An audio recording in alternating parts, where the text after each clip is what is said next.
Vamos continuar nossos estudos. Hoje entraremos no módulo 16, que nós iremos trabalhar a crise na República Romana. Na aula anterior, nós estudamos no módulo 15, como aquelas aldeias na Península Itálica, juntamente com o comando dos etruscos, formaram a primeira monarquia. E essa monarquia ela entra em crise, somente pelos conflitos em que patrícios, plebeus e clientes aproveitaram a fraqueza desses etruscos, derrubaram o governo e deram início ao que seria uma república. Bom, lembrando que Roma já estava num período de expansão, você tinha um comércio próspero e mercantil naquela região, principalmente naquele mar do Mediterrâneo e todos aqueles mares que ocupavam aquela região, que tem lá no livro lá, esses totais desses mares. Nós estudamos também que houve conflitos entre gregos, romanos e o último grande cair foi a cidade de Cartago, que foi completamente varrida da história pela ganância da sociedade romana, que de certa forma procurava o comércio. Voltando aqui ao raciocínio, depois de ganhar os gregos, dominar toda aquela região da Fenícia, criar entrepostos em todo o mar do Mediterrâneo e destruir a cidade de Cartago nas guerras púnicas. Não vamos esquecer que foram 3 guerras púnicas. O Império Romano ele se expande mais ainda.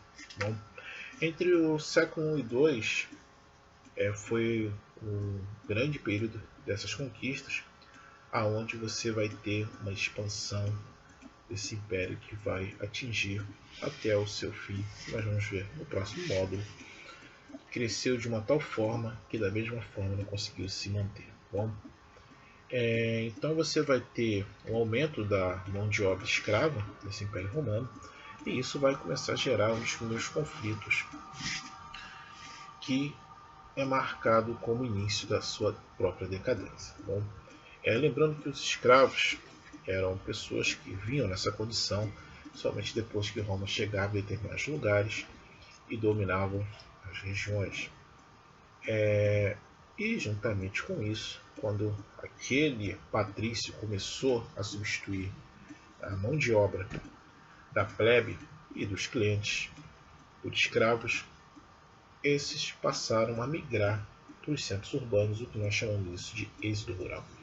Quando o Império Romano acabar, vai acontecer o contrário. As pessoas que foram para os centros urbanos voltam para o campo. Bom, e essa migração que nós tivemos, que esse êxodo rural, isso vai criar então esse crescimento populacional, que você vai ter esse êxodo rural, as cidades de uma hora para outra vão inchar. Bom, se formos levar para a geografia atual, isso também acontece nos dias atuais, tá bom, gente? Porque quando você tem uma forte migração para os centros urbanos e você não tem um planejamento devido com condições de desenvolvimento populacional, isso gera certos problemas de ocupação do território. Bom, Roma não foi diferente. Bom, ou seja, essas questões da ocupação territorial dos centros urbanos já corriam lá atrás há pelo menos mais de 1000 anos e até hoje parece que não se resolveu. É uma sociedade que 3 grupos sociais, quando Colombo chega na América, a gente vai ver no decorrer do ano que vem, eles chegam nas cidades pré-colombianas, nós já estudamos alguma coisa sobre eles. Eles ficavam impressionados como a organização dessas cidades era 1000 vezes à frente da sociedade europeia daquele período, já que ali já se usava um termo que chama cidades planificadas ou cidades planejadas. Tá bom? Então vamos voltar aqui. Então você vai ter esse crescimento populacional, a mão de obra é substituída pela mão de obra escrava. Para o dono da terra, o patrício, isso era uma vantagem, né? Você não precisava pagar salário e aquele escravo se torna um produto. Tá bom? Eu quero que vocês entendam que a escravidão na sociedade romana, que às vezes nós relacionamos a palavra escravidão a somente negros. Em Roma não tinha isso, não, gente. Você tinha tanta escravidão por brancos. Existiam negros na sociedade romana? Sim, existiam. Lembrar que Roma ela ocupou quase toda a Europa, parte da Ásia e a parte de baixo da África. Muito dessa escravidão lá atrás, como nós vimos, era por dívida, que foi abolida a partir da criação do Tribunal da Plebe. Bom, conquistas que foram no passado tempo, que o cidadão, tanto cliente como plebeu, e juntamente com a criação dos direitos das 12 tábuas, que nós vimos na aula passada, se manteve, tentou-se construir uma sociedade mais harmoniosa. Então esses escravos, de certa forma, começaram a crescer, as pessoas ficaram desempregadas e vieram para os centros urbanos, criando problemas seríssimos, entre eles um problema sanitário. Bom, por incrível que pareça, isso vai se repetir no século XII para o XIII e vai surgir, que nós vamos ver semana ano que vem, a famosa e temida doença peste negra, que foi mais uma questão sanitária da Europa do século XII em diante. Bom, da mesma forma que esses escravos cresciam no Império, isso gerou um problema sério. Entre as revoltas, que é claro que esses escravos não aceitavam de forma esse domínio, você tem o surgimento de Espartacus. Espartacus foi um gladiador, pelo que se sabe. Ele foi vendido como escravo, se tornou gladiador, ganhou respeito nas arenas. Que a arte do gladiador, em alguns períodos da sociedade romana, então Espartacus, gladiador do Império Romano, desculpa, Império só depois, ele não chega ao Império Romano. Espartacus, ele, pelo que se sabe, foi um escravo, foi vendido como escravo, se tornou gladiador, teve um grande sucesso notório nas arenas de gladiadores. Lembrando que as províncias romanas era comum também terem coliseus, aquele que nós vemos na história de Roma como o mais famoso, o anfiteatro.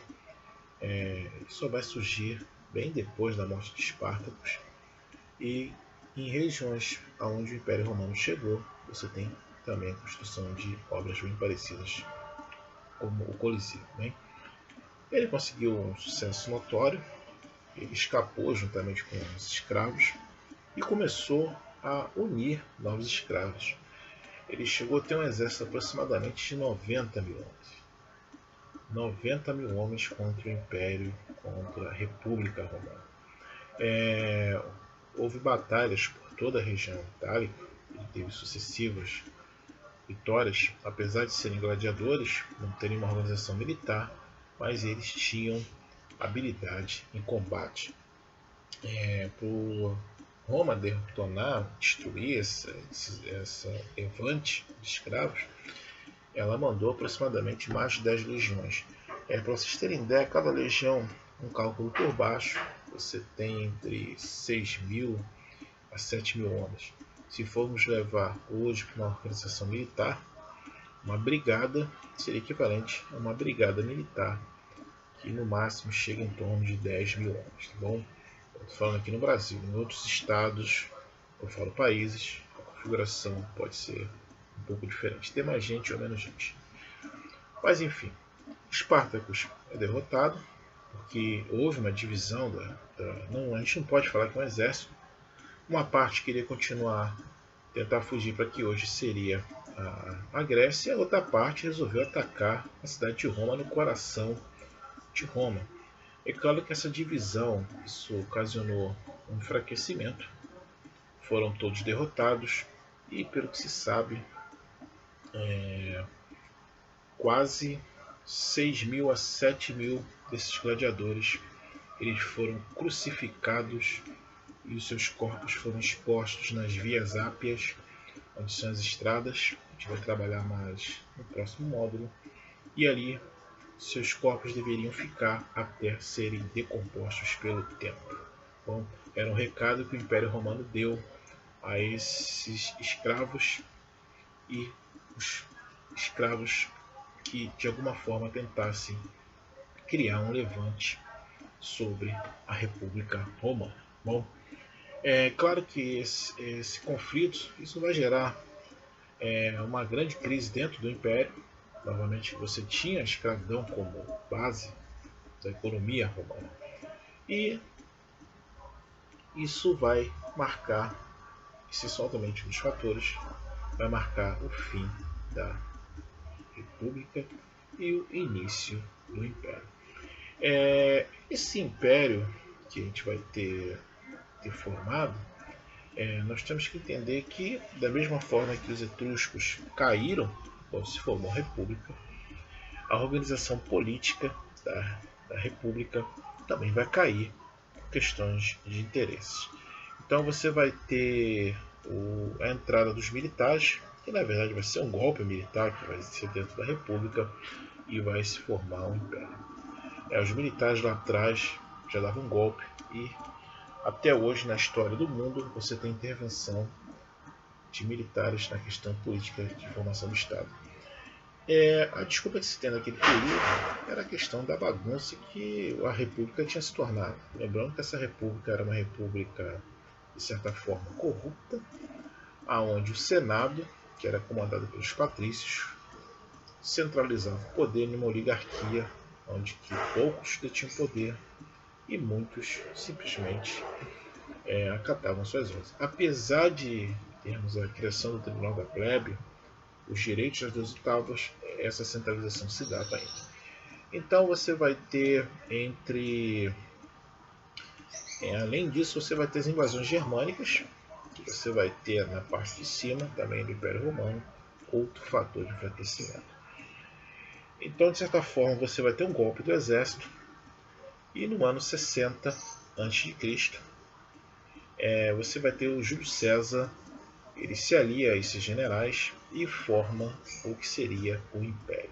Então, esse Império é formado, Júlio César é o primeiro imperador que se tem notícia pelo conhecimento do estudo da história, e ele forma um sistema de governo que se chama triunvirato, onde ele divide esse poder com 3 pessoas. Em vez de você ter uma monarquia lá atrás, que era um rei etrusco, caiu. Em vez de você ter uma república em que só o Senado mandava e o poder centralizava ali, ele cria um sistema que é o triunvirato, onde ele divide o poder com 3 pessoas. Bom, Marcos Crasso, se não estiver enganado, Pompeu e César, que no caso é Júlio César.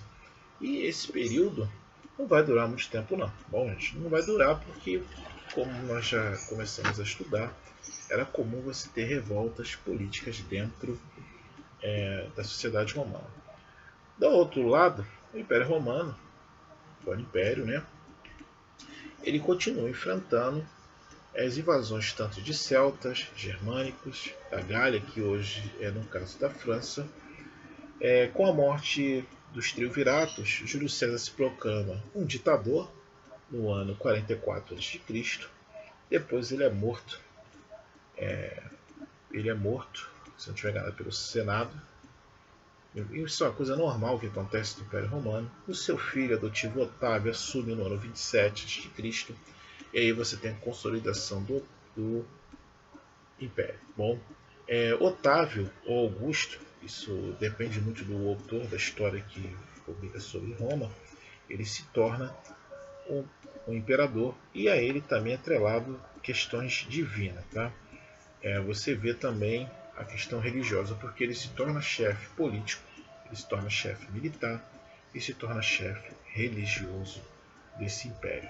Então, de certa forma, ele unifica tudo na mão de uma única só pessoa. O Senado, é claro, ele ainda continua existindo durante muitos séculos, mas o seu poder é limitado. Da mesma forma também que os plebeus e os clientes, muitas daquelas conquistas também, de certa forma, se perdem.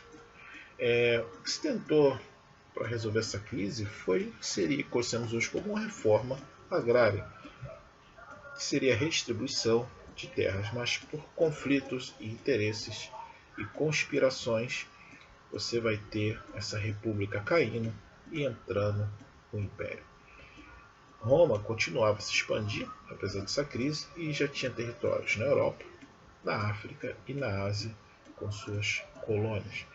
E, a gente vai ver mais um pouco à frente, essa influência romana se dá através do direito, você tem a língua, você tem um sistema político, que é adotado em vários países, como a monarquia, que o Brasil já foi uma monarquia, o Brasil já foi denominação de império, pela sua dimensão territorial, onde você teve Dom Pedro I e Dom Pedro II, que de certa forma centralizavam o poder, que vocês vão ver isso ano que vem no 8º ano, lá no 8º ano, que vai ser então no 7º, onde Dom Pedro I, ele mandou dissolver todo o Senado, porque ele não queria aprovar leis que de certa forma diminuiria o seu poder. E atualmente nós temos uma república, né, comandada por um presidente eleito pelo povo, diferente lá de trás, que essa eleição não acontecia. Né? Então você vai ter o direito, a língua, sistema político e religião como influência do mundo de hoje. Uma outra influência que nós temos é a arquitetura, a música, a literatura. Aqui no Rio de Janeiro, um exemplo da arquitetura romana que nós temos aqui é o Aqueduto da Lapa, tá? Aquela ponte lá que muitas vezes a pessoa passa, ali em cima passa um bondinho.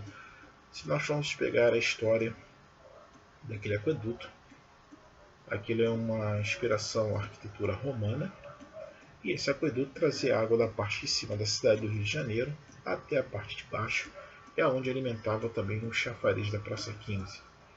Hoje em dia aquele aqueduto está desativado, ali passa uma adutora da SEDAI, e em cima lá o pessoal acha que aquilo lá foi construído para passar o bondinho, mas não foi não. Para o bondinho veio muito tempo atrás, e era comum a construção desses aquedutos que traziam água da parte de cima da cidade para a parte de baixo. Roma, ela sempre foi abastecida por aquedutos, e uma dessas invasões que Roma teve no decorrer dos séculos, em vez de invadir a cidade, eles cortaram todo o fornecimento de água da cidade.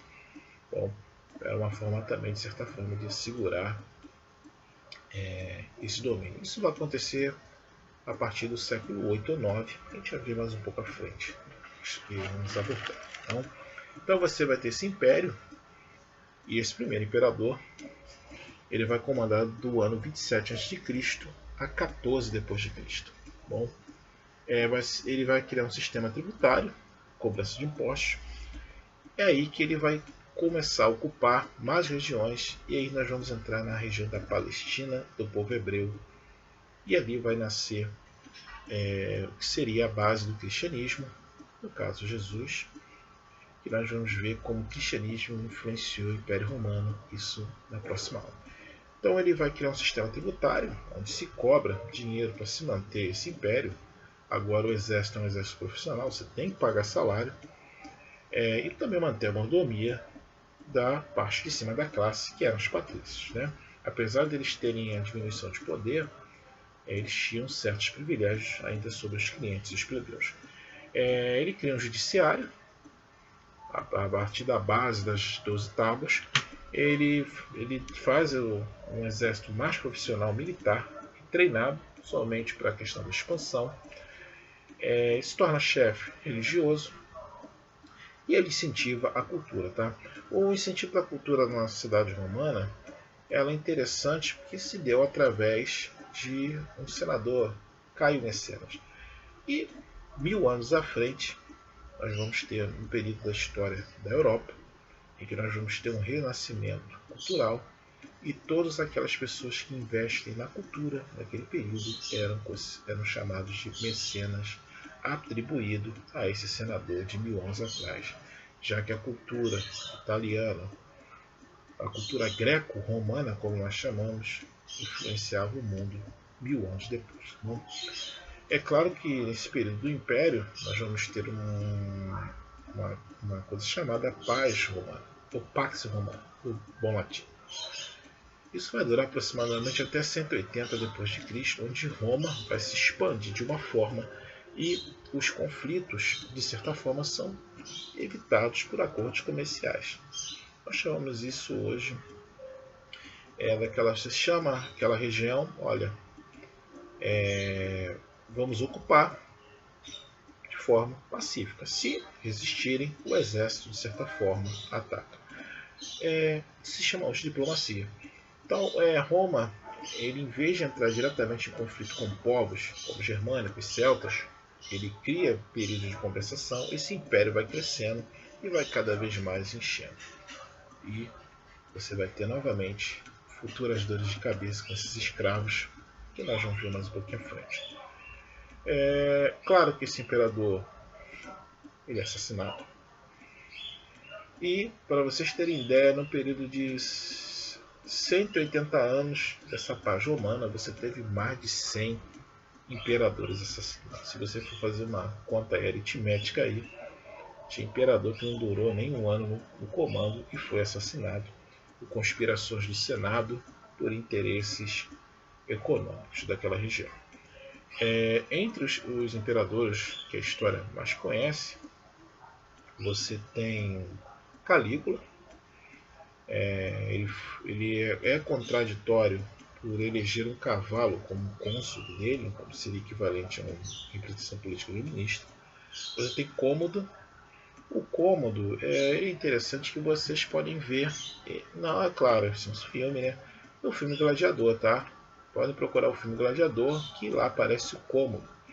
E ele realmente lutava nas arenas, só que tinha uma diferença, né? Ele portava a arma e os gladiadores que ele enfrentava não tinham direito de arma, né? Aí era fácil, né? E um outro também que é controverso é Nero, que vamos ver também no próximo módulo. Esse daí foi acusado, é acusado até hoje, tem um debate imenso hoje entre o estudo da historiografia romana, se realmente ele foi responsável por botar fogo em Roma.